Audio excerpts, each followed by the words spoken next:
Hey everybody, my name is Tahira Bellot, and today I'm doing my sports media case study on the Tiger Woods scandal.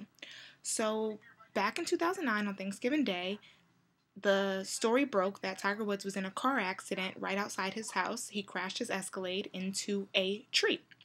Now, the story was on ESPN. I remember seeing it on the actual ticker while I was watching TV that Tiger Woods had been in an accident.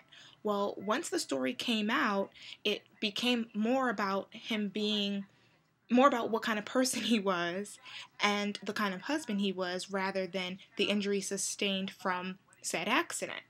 A couple of days before the accident, actually, and I got this off of Yahoo Sports article written by one of their writers, that the National Enquirer had put an article out that said that Tiger Woods was cheating.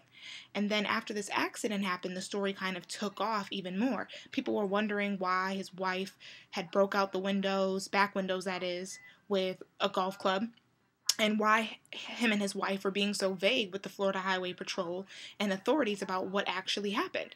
Well, then, if you go to this sports Yahoo Sports article, there's actually a timeline of the scandal, and it says then a couple of days later, the story broke that Tiger had an affair with the now famous Rachel Yucatel.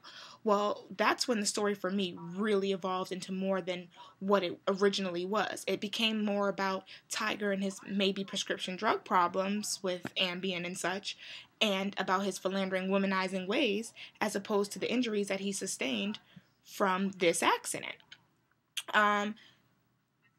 It was covered in social media a lot. There actually, upon my review of research for this, I found that there's an actual Twitter account called Tiger Scandal and at Tiger Scandal, and it had up to the minute updates, about the scandal, pictures of the newest mistresses, photos of his wrecked car.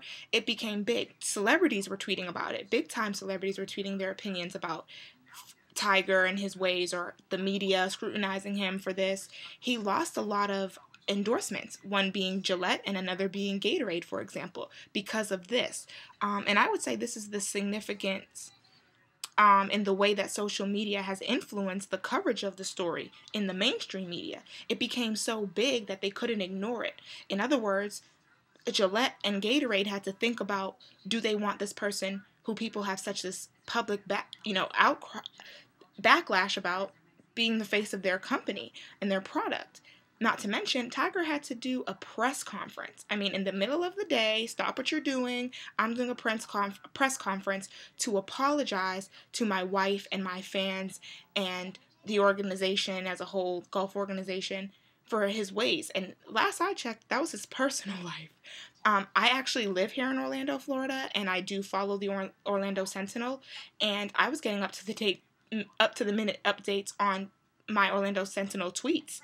So it was a big deal, and it did push that into mainstream media, and it became even bigger and less about him being a golf player or an athlete and more about his character.